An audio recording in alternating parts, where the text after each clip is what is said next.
Assalamualaikum and hi everyone. So my name is Siti Aishah Binti Muhammad Samsuddin. So here I am gonna share and explain all of my mini assignment briefly to you guys.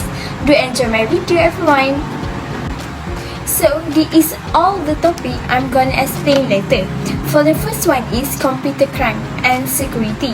Second is intellectual property. Third is privacy and surveillance. Fourth is computer reliability. And last one is professional ethics. So let me start with the first task is computer crime and security. So what I got is to cover boot virus. So what is the definition of boot virus actually? So a boot sector is a reserved section of a disk that contains the code and data needed to start the operating system of a computer. A boot sector virus is a type of malware that infects a system boot partition or the master boot record of a hard disk. During startup and before security software can be executed, the virus executes malicious code. Once a computer is infected, a boot sector virus will try to infect every disk that is accessed on the infected system. Imagine turning on your computer only to find that it won't start, your files are inaccessible, or worse, your entire system has been compromised. This is the devastating impact of a boot virus.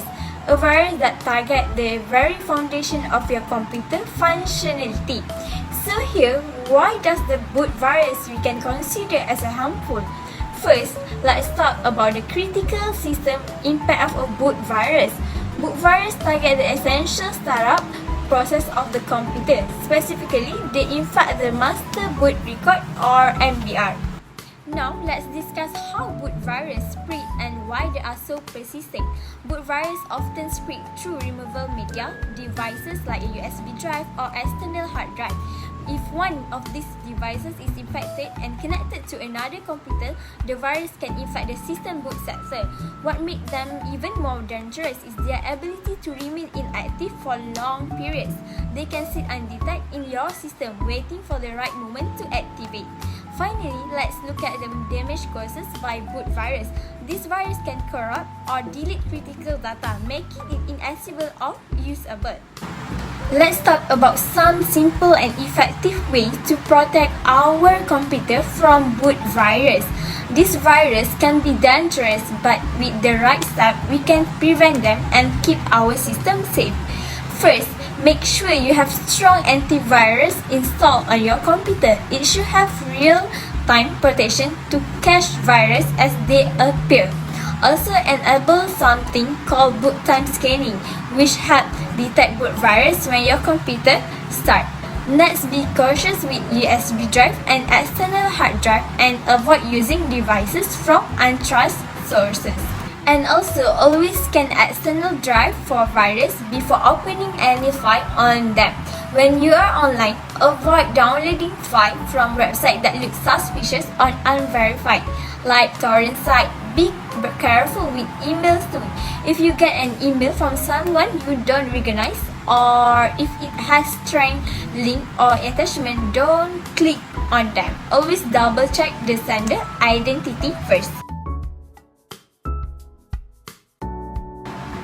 So in intellectual property task, I will share with you the step to register on the My IPO website. So for the first step is you have to visit the website, which is just go to the link below as I provide. After you click the link, you just need to click on the online services button as shown in this slide. Then select the IP online search and filling button. This will open a new tab for online IP service. As you can see, I already circulate here. So for the step number 4, click the registration button. Once you enter the registration section for the individual or agent, choose whether you are registering as an individual or agent. After that, you will start the registration process. Once in the registration section, click Becoming a Registered User, as you can see here. For the step number 6, click on the I do not have an activation code button and submit. And for the last step is complete the required detail and click submit button. Make sure to submit your information at each step to avoid delay in processing. That's it. Follow this step and you will successfully complete your registration on My IPO. So for the third task is regarding privacy and surveillance. First of all, let's start with the definition. Surveillance refer to the organized monitoring of individual, group or system to collect information. It serves multiple purposes, including ensuring safety, overseeing compliance, and gathering data for various objectives. For example, monitoring can occur in public spaces, workplace, or even online platforms. It's not just physical observation anymore. According to David Lyon, surveillance can be defined as a focused system and routine attention to personal detail for purposes like influence, management, or protection.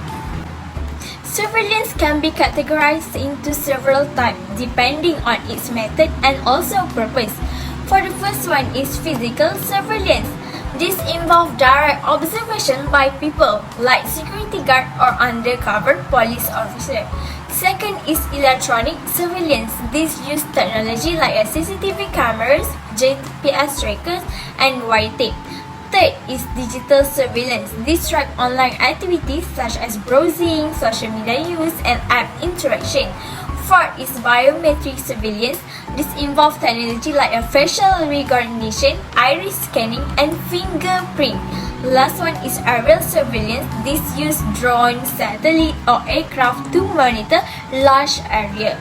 Now let's look at some example of surveillance in action. One of the example is in public area. CCTV camera are used to prevent crimes and enhance safety. Second is online tracking. Companies like Google, Facebook use cookies to monitor your online behavior. They create user profile and target ads based on your browsing history. Third is biometric system. Airport like Dubai International use facial recognition tunnel for fast immigration check. Last example is telecommunication. Government often monitor phone call log and metadata. So the question here is, can you monitor your employee computer activity? Give an example of how do they do that. Employees also use surveillance to monitor employee productivity and protect company resources. For instance, business use keylogging software to record keystroke or screen monitoring tool to observe live activities. Network traffic can also be monitored to ensure employees are engaging in non-work related activities. One example is Termite software, which allow company to track application usage, website visit, and even employee attendance. So let me explain this question. So it states that, does the government spy on its citizens? Give an example of how do they do that. Yes, government do also conduct surveillance on citizens, often justifying it as necessary for national security. For example, the NSA Prime program in the United States collect data from major technology companies to prevent terrorism. Another example is China's social credit system, which monitors citizens' financial transactions, social media activity, and even physical movement. Based on this data, people receive scores that can affect their access to services like loan or transportation. Next question is, how is surveillance an ethical issue? For the first one is involving privacy violation. Many surveillance systems operate without individuals knowing they are being monitored. This creates distrust and limits personal freedom. Second is lack of consent. Most people are not asked for permission before their data is collected. This lack of transparency can lead to the misuse of information. For the third issue is data misuse. Collected data can be used to discriminate, control, or suppress dissent. For example, authoritarian government might use surveillance to target political activists or opponents. Finally, let's talk about steps individuals can take to protect their privacy from public or government surveillance. First one is use encrypted messaging apps like WhatsApp to secure your conversation. Second is enable VPN to encrypt your internet activity and hide your location. Third is be cautious about sharing personal information on social media platforms. Next, use privacy-focused browser like Tor or DuckDuckGo to prevent online tracking. Then you can prevent by turn off location services on your devices when they are not needed. Last one is secure your device with strong password and enable two-factor authentication.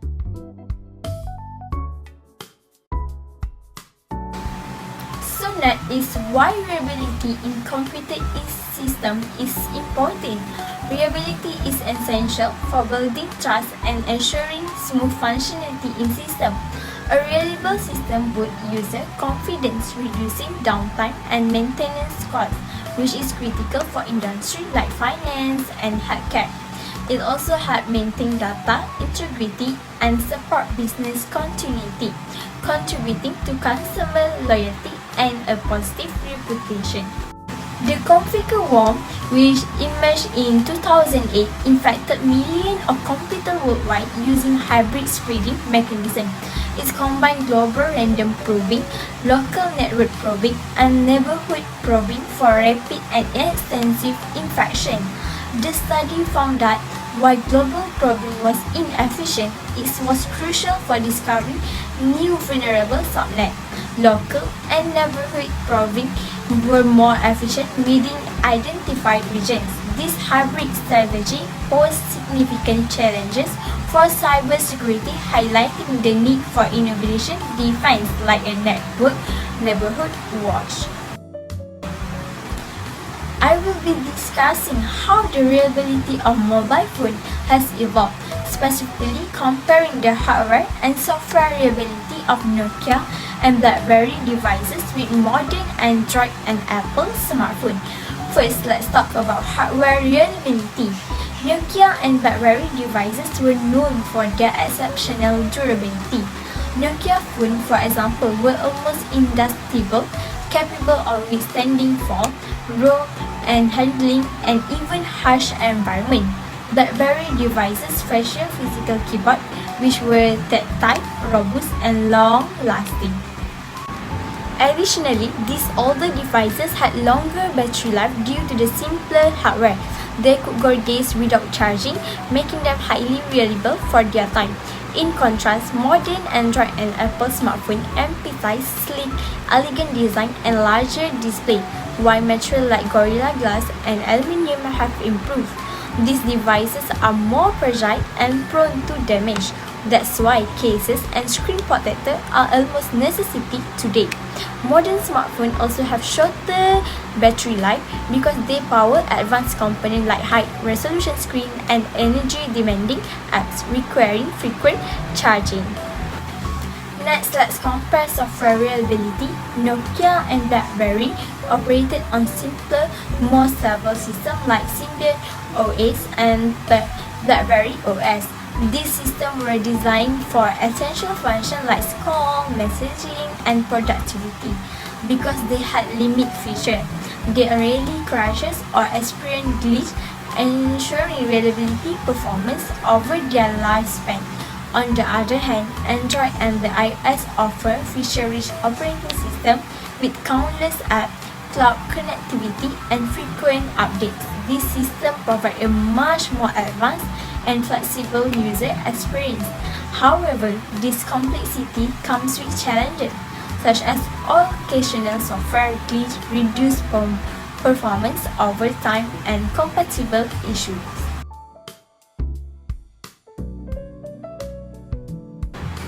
The first principle is public, which emphasizes prioritize the health, safety, and welfare of the public. For MySejahtera, this means ensuring health and safety. The app must provide accurate, reliable data for decision making. Second is privacy-sensitive user data, like vaccination record and health status must be protected through robust security measures. Last is transparency. Users should know what data is collected, how it is stored, and how it will be used. For example, if MySejahtera leak user data, it would erode trust and reduce its effectiveness. The second principle, client and employee, emphasize the engineering responsibility to the government as the client and their employer. The key here is balancing the need of the client with ethical standards. The responsibility include meeting government requirements efficiently and transparently and avoiding unethical practices like overpromise capability or inflating costs. But what happens if the client requests a feature that compromises user privacy, such as excessive location tracking? The engineer must resist such demand and propose alternatives like anonymized data collection. Next, the product principle focuses on ensuring the app is high quality, secure, and reliable.